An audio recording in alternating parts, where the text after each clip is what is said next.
Prabowo akan kewalahan. Jika tidak arar melintang, tahun 2024, Indonesia insya Allah akan mempunyai presiden baru. Joko Widodo tidak bisa lagi maju sebagai calon presiden karena sudah 2 periode menjabat. Momen ini sangat bagus bagi tokoh lain yang sudah ngebet ingin jadi RI 1.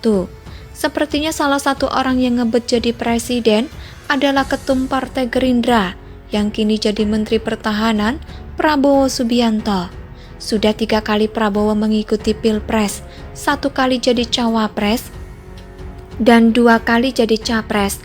Sayangnya ketiga-tiganya selalu kalah. Pilpres 2024 nanti mungkin Pilpres terakhir yang akan diikuti Prabowo dari segi usia.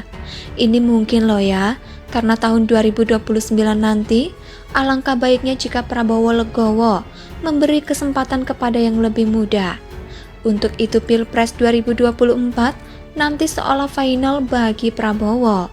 Selain itu Pilpres nanti merupakan peluang terbesar bagi Partai Gerindra untuk mewujudkan cita-citanya menjadikan kader terbaiknya menjadi Presiden Republik Indonesia. Fakta terbaru elektabilitas Ketua Umum Partai Gerindra, Prabowo Subianto, terus menempati jajaran teratas di berbagai survei.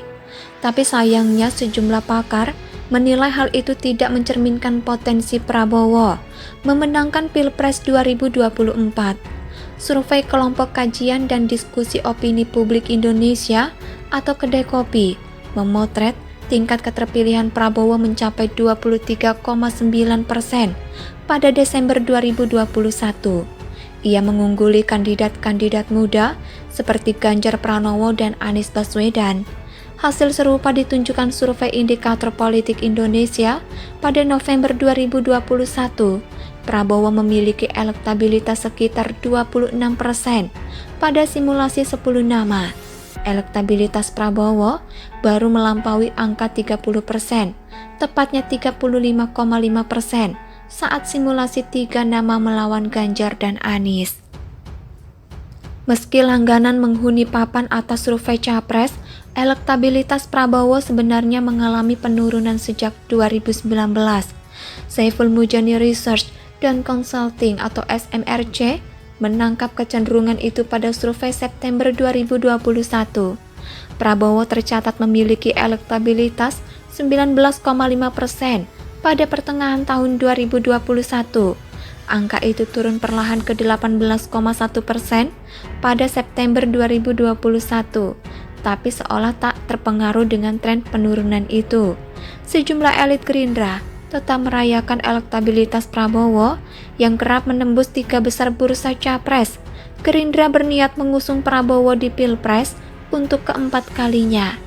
Partai Gerindra seharusnya tetap waspada dan tidak euforia berlebihan, karena elektabilitas tinggi tidak serta-merta menunjukkan potensi kemenangan Prabowo di 2024. Elektabilitas Prabowo saat ini merupakan hasil 3 kali ikut Pilpres pada 2009, 2014, dan 2019.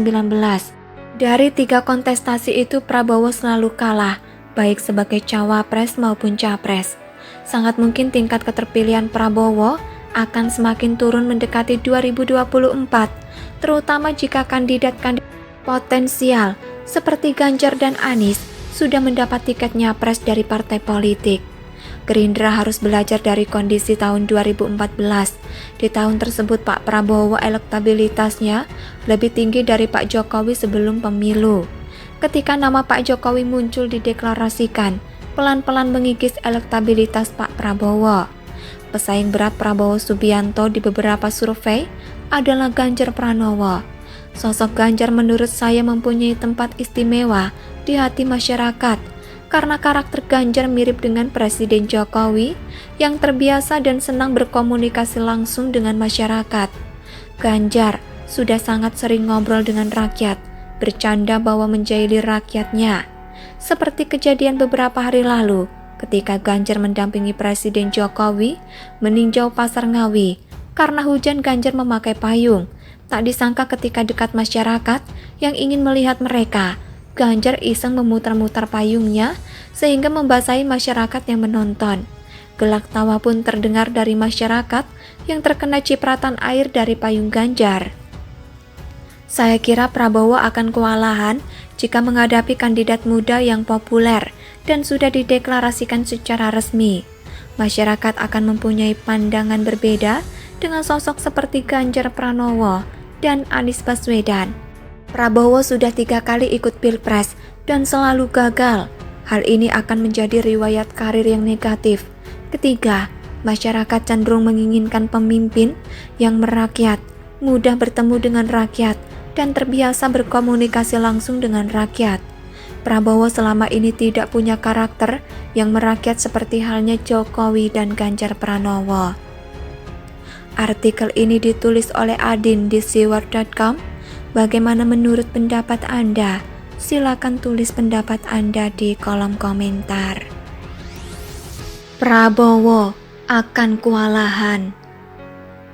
Jika tidak arar melintang, tahun 2024, Indonesia insya Allah akan mempunyai presiden baru. Joko Widodo tidak bisa lagi maju sebagai calon presiden karena sudah 2 periode menjabat. Momen ini sangat bagus bagi tokoh lain yang sudah ngebet ingin jadi RI 1. Sepertinya salah satu orang yang ngebet jadi presiden adalah Ketum Partai Gerindra yang kini jadi Menteri Pertahanan, Prabowo Subianto. Sudah 3 kali Prabowo mengikuti pilpres, 1 kali jadi cawapres, dan 2 kali jadi capres. Sayangnya ketiga-tiganya selalu kalah. Pilpres 2024 nanti mungkin pilpres terakhir yang akan diikuti Prabowo dari segi usia. Ini mungkin loh ya, karena tahun 2029 nanti alangkah baiknya jika Prabowo legowo memberi kesempatan kepada yang lebih muda. Untuk itu Pilpres 2024 nanti seolah final bagi Prabowo. Selain itu Pilpres nanti merupakan peluang terbesar bagi Partai Gerindra untuk mewujudkan cita-citanya menjadikan kader terbaiknya menjadi Presiden Republik Indonesia. Fakta terbaru elektabilitas Ketua Umum Partai Gerindra, Prabowo Subianto, terus menempati jajaran teratas di berbagai survei. Tapi sayangnya sejumlah pakar menilai hal itu tidak mencerminkan potensi Prabowo memenangkan Pilpres 2024. Survei Kelompok Kajian dan Diskusi Opini Publik Indonesia atau Kedai Kopi memotret tingkat keterpilihan Prabowo mencapai 23,9% pada Desember 2021. Ia mengungguli kandidat-kandidat muda seperti Ganjar Pranowo dan Anies Baswedan. Hasil serupa ditunjukkan survei Indikator Politik Indonesia pada November 2021. Prabowo memiliki elektabilitas sekitar 26% pada simulasi 10 nama. Elektabilitas Prabowo baru melampaui angka 30%, tepatnya 35,5% saat simulasi 3 nama melawan Ganjar dan Anies. Meski langganan menghuni papan atas survei Capres, elektabilitas Prabowo sebenarnya mengalami penurunan sejak 2019. Saiful Mujani Research dan Consulting atau SMRC menangkap kecenderungan itu pada survei September 2021. Prabowo tercatat memiliki elektabilitas 19,5% pada pertengahan tahun 2021. Angka itu turun perlahan ke 18,1% pada September 2021, tapi seolah tak terpengaruh dengan tren penurunan itu. Sejumlah elit Gerindra tetap merayakan elektabilitas Prabowo yang kerap menembus 3 besar bursa Capres.